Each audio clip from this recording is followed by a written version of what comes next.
عزیز طلباء و طالبات، السلام علیکم۔ گزشتہ لیکچر میں ہم نے خاکے کے ارتقاء کے جو ابتدائی نقوش ہمیں تذکروں میں ملتے ہیں اس پر مختصراً روشنی ڈالی تھی، جس میں میر کے نکات الشعراء، لچھمی نارائن شفق کا چمنستان شعراء، میر حسن کا تذکرہ شعراء اردو، قدرت اللہ قاسم کا مجموعہ نغز، شیفتہ کا گلشن بیخار، ان کا ذکر کیا تھا۔ اس کے علاوہ ایک سب سے اہم جو تذکرہ ہمیں اردو ادب کے ذخیرے میں دیکھنے کو ملتا ہے، محمد حسین آزاد کا لکھا ہوا یہ تذکرہ، جس کا نام تذکرہ آب حیات ہے اور 1880 میں اس کو طبع کیا گیا تھا۔ اس کے مطالعے سے ہمیں یہ بات واضح ہو جاتی ہے کہ اس میں جن شعراؤں کا یا جن ادبا کا ذکر کیا گیا ہے، اس میں خاکہ نگاری کے اولین نقوش ہمیں دکھائی دیتے ہیں۔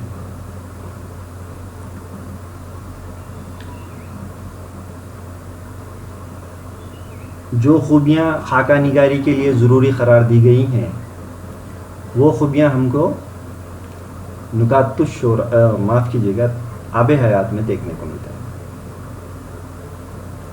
اسی وجہ سے کہا جاتا ہے کہ جو انگریز ادیب جانسن نے لائف آف دی پوئٹس نام کا 3 جلدوں کا جو خاکوں کا مجموعہ لکھا تھا، یا پھر ہم یوں کہہ سکتے ہیں کہ جو ابتدائی نقوش انگریزی ادب میں خاکہ نگاری کے جانسن نے مرتب کیے تھے،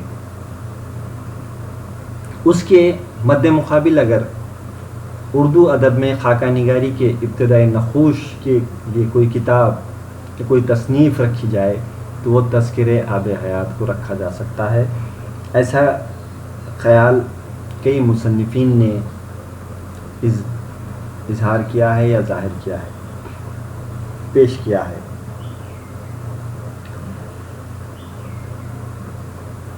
چونکہ خاکے کی یا ان تذکروں کی جو شروعات ہے، ہم دیکھتے ہیں کہ 18ویں صدی سے شروع ہوتی ہے۔ تقریباً 1752 میں میر کا نکات الشعراء جو تذکرہ ہے وہ شائع ہوتا ہے، اور یہ سلسلہ آب حیات تک آنے تک، یعنی کہ 1880 تک آنے تک، ہم دیکھتے ہیں کہ اس میں کچھ تبدیلیاں باقی رونما ہوئی ہیں، اور پھر آنے والی نسلوں کے لیے ایک راہ ہموار ہوئی ہے خاکہ نگاری کے لیے۔ اردو ادب میں خاکہ نگاری کی جو صنف پروان چڑھی، اس کو ہم یوں کہہ سکتے ہیں کہ جو تذکرہ آب حیات ہے، اس سے آنے والی نسلوں کے خاکہ نگاروں نے فیض اٹھایا اور خاکہ نگاری کی صنف کو عروج بخشا۔ اس کے بعد جو نسل خاکہ نگاری کی آبیاری کرتی دکھائی دیتی ہے اردو ادب میں، اس میں سب سے پہلا نام جو آتا ہے مرزا فرت اللہ بیگ کا آتا ہے۔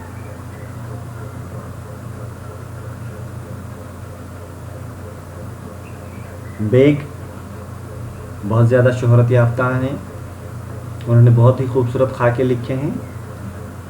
مرزا فرت اللہ بیگ اور ان کے جو معاصرین تھے، ان لوگوں نے اردو ادب میں خاکہ نگاری کے لیے بہت سی کوششیں کی، یا یوں ہم کہہ سکتے ہیں کہ خاکہ نگاری کے لیے بہت زیادہ خدمات بھی انجام دی ہیں۔ ناول نگار عبدالحلیم شرر کی تصنیف سیر رجال و نسواں اور مرزا ہادی رسوا کی وزاداران لکھنؤ میں بھی معروف و غیر معروف افراد کی تصویر کشی نظر آتی ہے. یہ فرحت اللہ بیگ کے معاصر ہیں یا ان کے ہم عصر ان کے زمانے کے لوگ ہیں جنہوں نے یہ خاکہ نگاری کی طرف توجہ دی، یا ہم یوں کہہ سکتے ہیں کہ انہوں نے خاکہ نگاری کی جو صنف ہے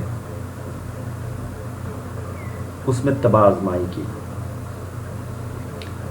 عبدالحلیم شرر جو ناولوں کے لیے بہت زیادہ مشہور ہیں، تو ان کی جو تصنیف ہے سیر رجال و نسواں اور مرزا ہادی رسواں کی وزاداران لکھنؤ، یہ دو ایسی تصانیف ہیں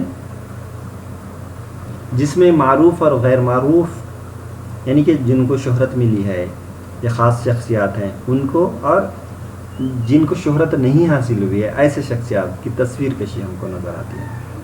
پھر خواجہ حسن نظامی ہیں، انہوں نے دہلی کی چند شخصیات کو خلمی چہرے اس نام سے متعارف کرایا تھا. خلمی چہرے نام سے انہوں نے کتاب لکھی جس میں دہلی کی چند شخصیات کا ذکر ہم کو دیکھنے کو ملتا ہے. پھر سجاد حیدر یلدرم ہے، یعنی کہ سجاد حیدر یلدرم ایک افسانہ نگار کے طور پر ہمارے سامنے آتے ہیں. انہوں نے حسرت موہنی پر ایک خوبصورت خاکہ خافی خاں لکھا ہے.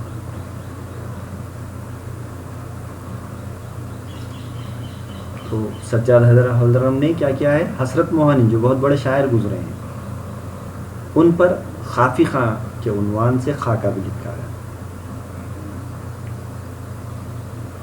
لیکن ان سب شخصیات کے باوجود بھی ابھی بھی ایسا لگ رہا تھا کہ خاکہ نگاری کے لیے جو خوبیاں بتائی گئی ہیں یا جو کچھ بھی ایک حیت اس کی متعین کی گئی ہے، وہ تمام خوبیاں ہم کو ان خاکوں میں یا ان تشکیلی دور کے خاکوں میں ہم کو دیکھنے کو نہیں ملتے ہیں. اور اس کو صحیح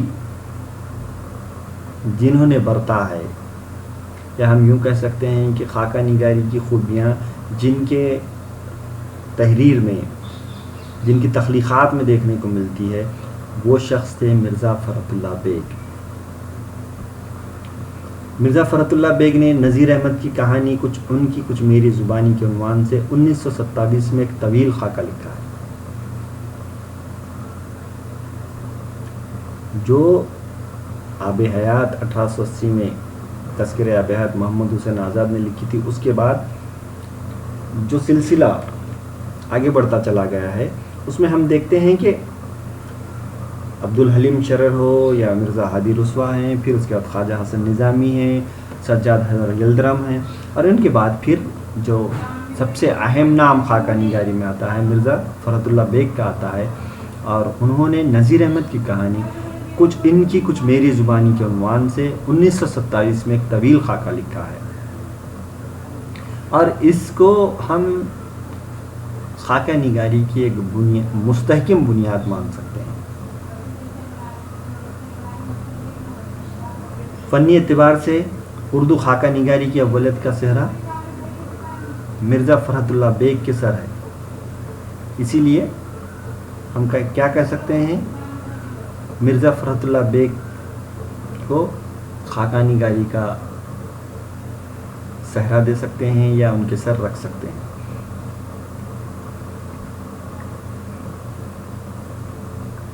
فرحت اللہ بیگ نے عمدہ خاکے تحریر کیے اور اس کے اصول و ضوابط بھی متعین کر دیے. انہوں نے کیا کیا، عمدہ خاکے تحریر کیا اور اصول و ضوابط بھی متعین کیا. ڈپٹی نذیر احمد جن پر انہوں نے خاکہ لکھا تھا وہ ان کے استاد تھے، یعنی کہ مرزا فرحت اللہ بیگ کے استاد تھے ڈپٹی نذیر احمد. اور طالب علمی کے دوران انہیں ڈپٹی نذیر احمد کی شخصیت کو بہت ہی قریب سے سمجھنے کا موقع ملا تھا. ان کے علمی ادبی قابلیت اور صلاحیت کے وہ بہت بڑے مداح بھی تھے، یعنی کہ تعریف کرنے والے تھے.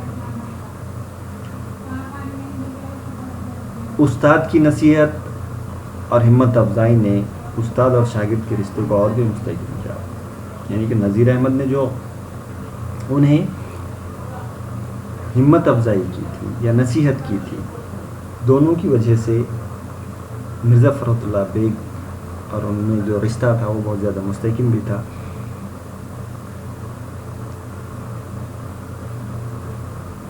فرحت اللہ بیگ کو ایک خاص لگاؤ اور عقیدت بھی اپنے استاد سے تھی۔ انہوں نے نذیر احمد کی کہانی کچھ ان کی کچھ میری زبانی ہے، اپنے استاد محترم کے بارے میں اتنے دلچسپ باتوں اور واقعات کو قلمبند کیا ہے کہ ہم دیکھتے ہیں کہ نذیر احمد کی جیتی جاتی تصویر یا ان کی شخصیت پوری ہمارے سامنے ابھر کر آتی ہے۔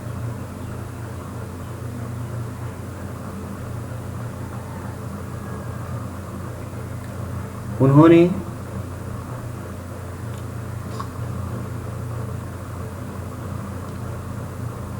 فرحت اللہ بیگ نے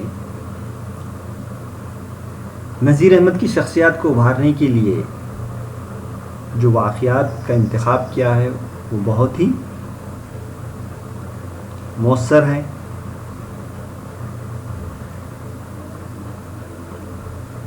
مولوی نذیر احمد، جن کی شخصیت زندہ دل، خوش مزاج اور شگفتہ بیاں تھی، یہ تمام اوصاف کو انہوں نے اپنے اس خاکے میں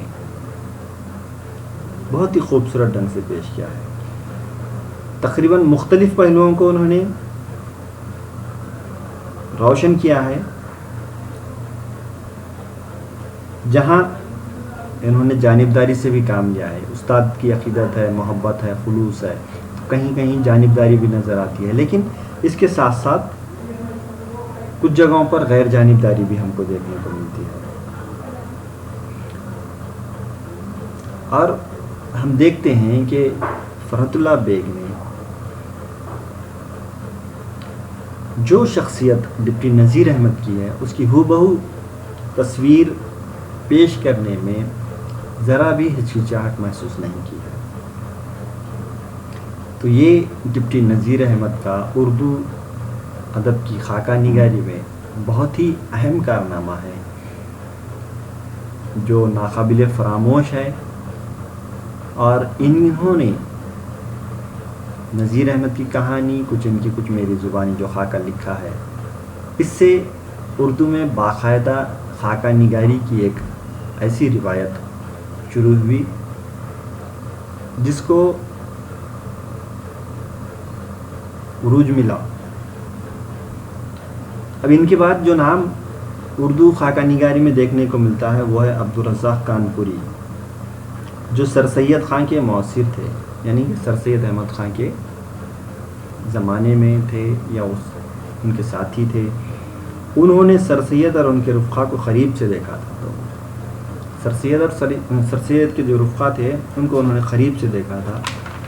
چنانچہ ان بلند مرتبہ خطاب و اعزاز یافتہ ادیبوں اور سیاستدان اشخاص کو یاد ایام عنوان سے 1945 میں انہوں نے قلم بند کر کے ان کی شخصیت و سیرت کو زندہ جاوید بنا دیا۔ تو ہم دیکھتے ہیں کہ 1945 میں یاد ایام کے عنوان سے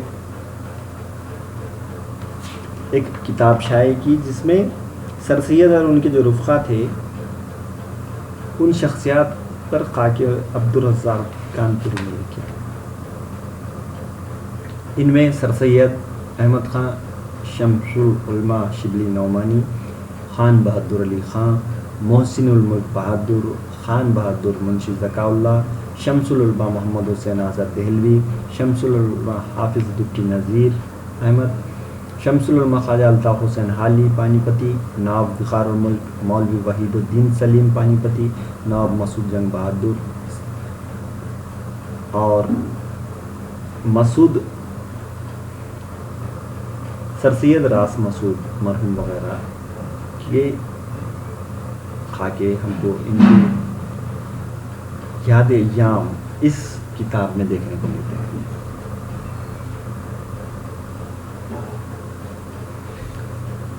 اب ہم دیکھتے ہیں کہ یہ جو خاکے لکھے ہیں، یہ جو روایت ہے کس طرح آگے بڑھتی چلی جا رہی ہے. اس میں، اس کتاب میں یاد ایام میں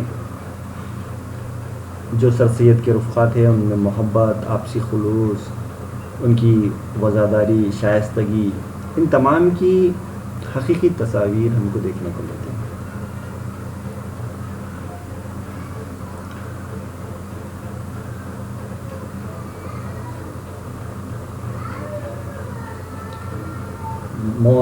مولوی وحید الدین سلیم میں نذیر احمد کی کہانی کچھ میری اور کچھ زبانی کی سے وہ بہت زیادہ متاثر ہوئے، تو انہوں نے کیا کیا، مرزا فرت اللہ بیگ سے خواہش ظاہر کی کہ سر سید پر وہ خاکہ لکھے. چنانچہ ان کے انتقال کے بعد وصیت کی تعمیل کے نام سے خاکہ لکھا گیا. اس کے علاوہ یاد ایام عشرت میں بھی خاکہ نگاری کی جھلکیاں دیکھنے کو ملتی ہیں. تو انہوں نے کیا کیا، وصیت کی تعمیل کے نام سے پھر ایک خاکہ لکھا سر سید پر. اور اس کے علاوہ جو دوسری کتابیں ہیں اس دور میں خاکہ نگاری کے جہاں پہ ہم کو کچھ ثبوت ملتے ہیں تو وہ ہے یاد ایام عشرت.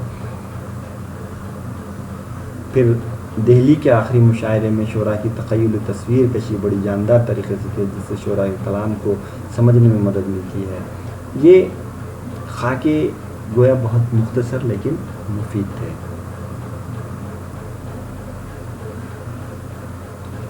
اس طرح سے یہ جو خاکہ نگاری کا سلسلہ ہے جاری رہتا ہے. اب مولوی معاف کیجیے گا، مرزا فرت اللہ بیگ جو خاکہ نگاری کو ایک عروج بخشنے والی شخصیت، یا یوں کہیں گے کہ اس کے وضع خطا پیش کرنے والی، اس کی حیت پیش کرنے والی، اس کی خوبیوں کو ایک دم سب کے سامنے اجاگر کرنے والی شخصیت، ہم دیکھتے ہیں کہ یہاں پہ ان کا جو سلسلہ ہے خاکہ نگاری کا وہ تھمتا ہے. اور اس کے بعد دوسری ایک نسل خاکہ نگاری کی جو روایت ہے اس کو آگے بڑھانے لگ جاتی ہے. آئندہ لیکچر میں ہم اس کے بعد کی جو نسل ہے اس پر روشنی ڈالیں گے. شکریہ.